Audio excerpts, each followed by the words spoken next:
All right, Puga. We're going to go through some highlights of some 1v1 saves, and I'm just going to give you my 2 cents on it. Just kind of break it down with some of the things that I see and some tips that I would be able to give you on what makes a successful 1v1 save. All right, so this first one is a really good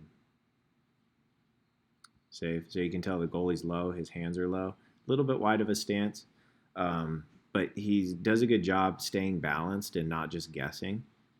He's probably also reading this guy's hips. He's quite clearly going to shoot to the back post here. Goalie does a really good job getting everything down, slides the pinky out. There's the pinky out, makes the save. Okay, so good job with patience, balance, getting the pinky out. This guy's too high, I think. He's very much in danger of getting megged right there.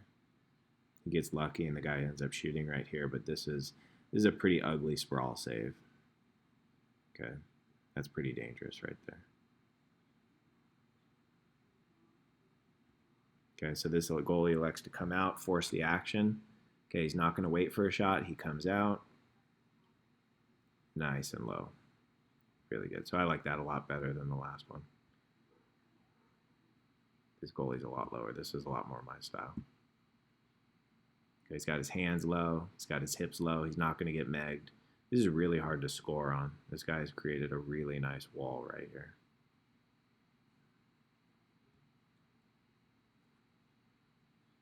Okay, this guy decides, I'll play it through one time.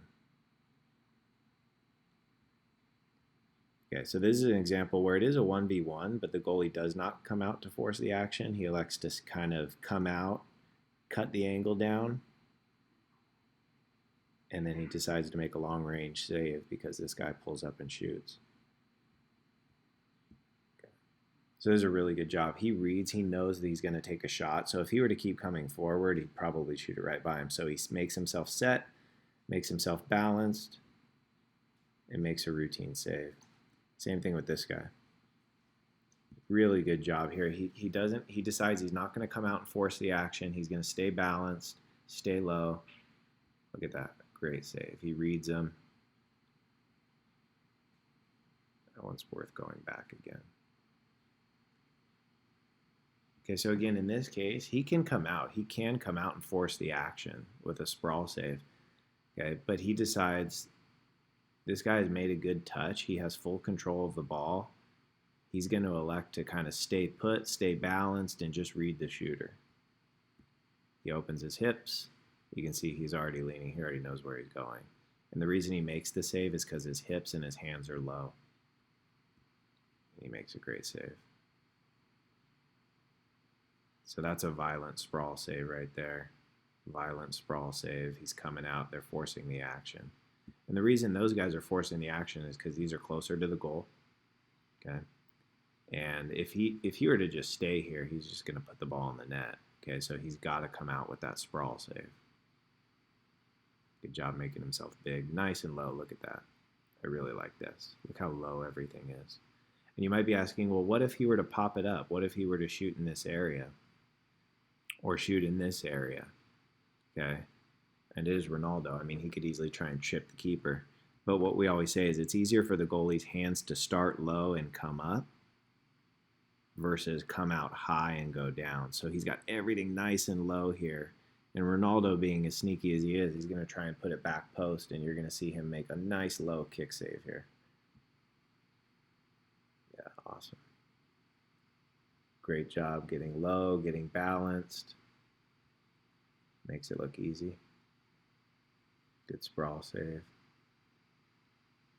This is a kind of a fun one to watch because the ball's coming across, and this goalie just stays patient. He stays right in line with the ball. You'll see him move his feet, moves his feet, moves his feet, moves his feet right in front of the ball, and very courageously takes a ball off the shoulder, almost off the face.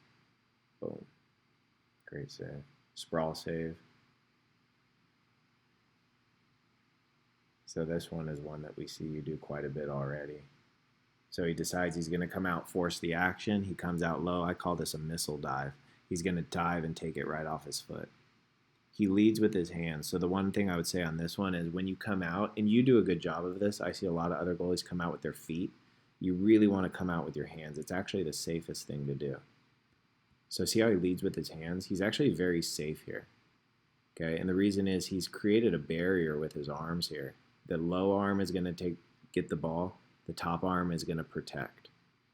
Okay, so he's actually in a really safe spot right here. If he comes out hard and keeps these arms nice and strong, okay, we'll see some goalies lead with their legs, and that's just so dangerous. End up with a broken leg. So this one's worth watching again. You do this already really good. Boom.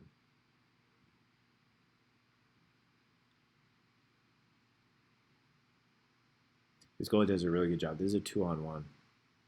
Two offensive players and him, so he's got to stay patient. Okay. Stays patient, stays patient. He sees the pass, stays low, does a missile dive. A little bit of a rebound there, but you just have to be careful with that. Great job staying balanced, staying patient. Sprawl save. Sprawl save. Good job staying low. Got a little bit lucky. Almost got megged. Yeah, this is an interesting one because this guy coming in right here, you can already tell where he's going to shoot. So he actually does a pretty good job staying balanced. You can tell he's going to shoot back post. What I don't like about him is his hands. Some European goalies, they take their hands, put it behind their back to generate some power. I don't really like that. I'd rather him be lower with his hands out here.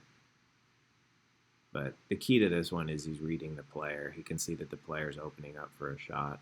There are some players that instead of shooting right here, they'll actually pull it back in a dribble and try and come this way. So you have to be careful of that. But he sees it come off his foot, and he's able to make a read there. Sprawl save, nice and low.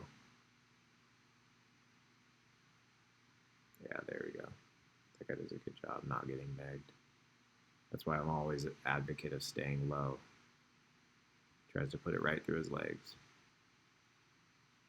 He's able to get the knee down.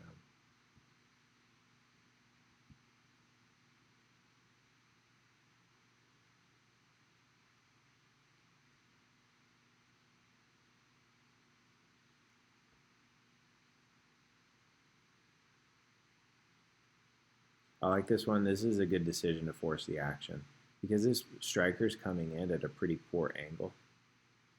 So if he lets him get set and dribble across the goal, this guy would have more of an advantage. So he's like, okay, he's kind of trying to control the ball. He's already off of his line, so he forces the action. He does it really quickly and really violently. Boom. Comes out, forces that action. Good job staying low.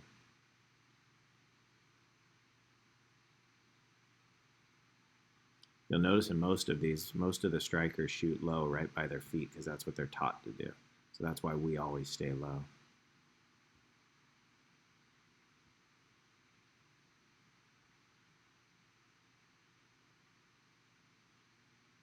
Really good patience there. Stay low, make a save.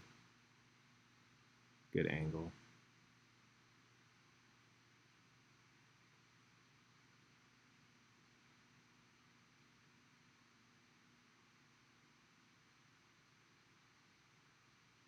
All right, so lots of good 1v1 saves.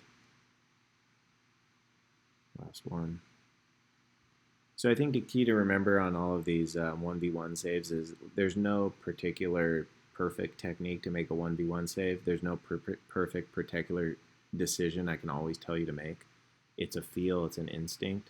I think overall what you can see is staying balanced, staying low, making your decision based on the forward and what the forward's touch is like, how dangerous they are, what proximity are they to the goal. Those are all things that kind of happen in an instant, and then you go with your instinct and you make the save. One thing to, I guess, finally point out on these is you didn't see a lot of goalies guessing or just randomly diving, and that's why they're pro goalies. They're forcing the forward to make a decision, and then they make their save off of that. If they do come out to force the action and make either a violent sprawl save or a missile dive, then they're all in. These goalies are all in. They're leading with their hands. They're staying low, and they're basically closing the distance, telling the forward that I'm not even going to really let you get a shot off because I'm coming out. So those are all the things that you have to consider in 1v1s. And we'll be doing 1v1s over the next couple of weeks. So we'll be able to break these down a little bit more in detail as well.